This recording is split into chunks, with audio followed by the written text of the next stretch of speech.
উপাচার্যহীন দক্ষিণ দিনাজপুর বিশ্ববিদ্যালয়ের পরিকাঠামোগত উন্নয়নে এবার সরব বালুরঘাটের বিজেপি বিধায়ক অশোক লাহিড়ী। রাজ্য শিক্ষা দপ্তরের হস্তক্ষেপে দ্রুত সমস্যা সমাধান হবে বলেও তিনি আশাবাদী।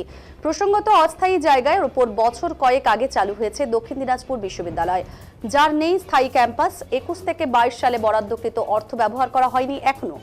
2F অনুযায়ী 5টি বিষয়ে নেই পঠন পাঠনের ব্যবস্থাও। স্থায়ী শিক্ষক ও কর্মী নিয়োগ হয়নি। এছাড়াও স্থায়ী উপাচার্যের দায়িত্বে আসছেন না কেউই, যা নিয়ে কার্যত টালমাটাল পরিস্থিতি এই বিশ্ববিদ্যালয়ের।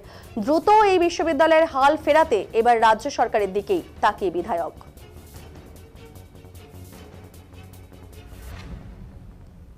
দিনাজপুর জেলার অধিবাসীরা, বিশেষত বালুরঘাটের অধিবাসী, তাদের একটা প্রত্যাশা ছিল। সেই প্রত্যাশা ছিল যে 2018 সালের ফেব্রুয়ারি মাসে মাননীয় মুখ্যমন্ত্রী ঘোষণা করেছিলেন যে উনি দক্ষিণ দিনাজপুর বিশ্ববিদ্যালয় স্থাপন করবেন। তো জেলাবাসী খুব আহ্লাদিত হয়েছে যে মাননীয় মুখ্যমন্ত্রী মাঝে মধ্যেই বলেন যে উচ্চশিক্ষার প্রসার হবে, বাংলা এগিয়ে যাবে। তো আপনারা জানেন দক্ষিণ দিনাজপুর একটা অনগ্রসর জেলা। এখানে ব্যাকওয়ার্ড ডিস্ট্রিক্ট ক্লাসিফিকেশন তৃণমূল সরকার করলে আমাদের দক্ষিণ দিনাজপুরও তার মধ্যে আসত। তো যদি আমি বলি যে আমার কি লেখাপড়া আমি বলবোই না, তাহলে তো আমি যে নিরক্ষর সেটা তো জানাই যাবে। তো যাই হোক, 2018 সালের পর প্রায় 7টি বছর কাটতে চলল 2025 এসে। তার মধ্যে অনেক কিছু হয়েছে, যেমন 2018 সালের 31শে জুলাই ইউনিভার্সিটি গ্রান্টস কমিশন অর্থাৎ ইউজিসি দক্ষিণ দিনাজপুরকে বিশ্ববিদ্যালয়ের অ্যাফিলিয়েশন করেছে, সেটাও হয়েছে।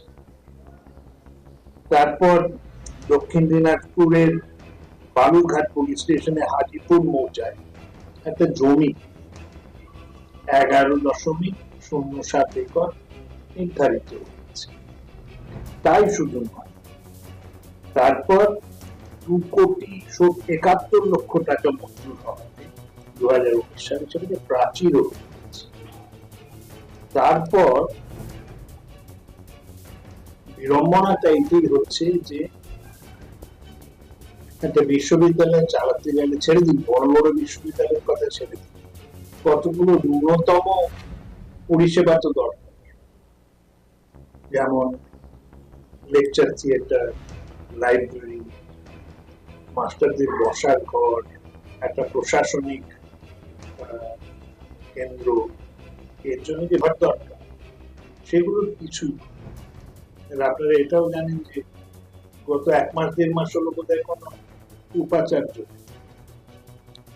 তো 7টি বছর কেটে গেছে, এখনো কিছু হয়নি। আর এতে আমি দেখতে পেলাম, জানতে পেরেছি, আমার বেশি খবর নেই, সেটা হচ্ছে যে 2,27,00,000 টাকার একটি যোজনা পশ্চিমবঙ্গ সরকারের গণপূর্ত বিভাগ অর্থাৎ পিডব্লিউডি চিফ ইঞ্জিনিয়ার, বেঙ্গলের চিফ ইঞ্জিনিয়ার প্রমাণীকৃত করেছেন, অর্থাৎ অ্যাপ্রুভ করেছে, তারপর থেমে গেছে।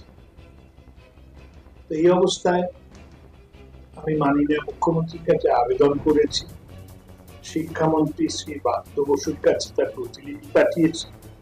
তাতে বলেছি যে আমার স্বনির্বন্ধ অনুরোধ, আমি যেহেতু বিরোধী পক্ষে, উনি যে আগ্রহের সাথে দক্ষিণ দিনাজপুর বিশ্ববিদ্যালয় ঘোষণা করেছিলেন 7 বছর আগে, সেই একই আগ্রহের সঙ্গে পরিষেবাগুলো তৈরি করুন, যাতে আমাদের যে আনন্দ হয়েছিল যখন উনি ঘোষণা করেছিলেন এই বিশ্ববিদ্যালয় কাজ করুক, বিশ্ববিদ্যালয় শুরু হোক সুষ্ঠুভাবে। আমাদের বহু দিনের যে পুরাতন একটা ক্ষোভ, একটা অভাব, সেই অভাব দূর, সেইটি আপনাদের জানানোর জন্য। আপনারা সংবাদ মাধ্যমে আছেন, আপনারাই হচ্ছেন আমাদের চোখ, কান, মুখ।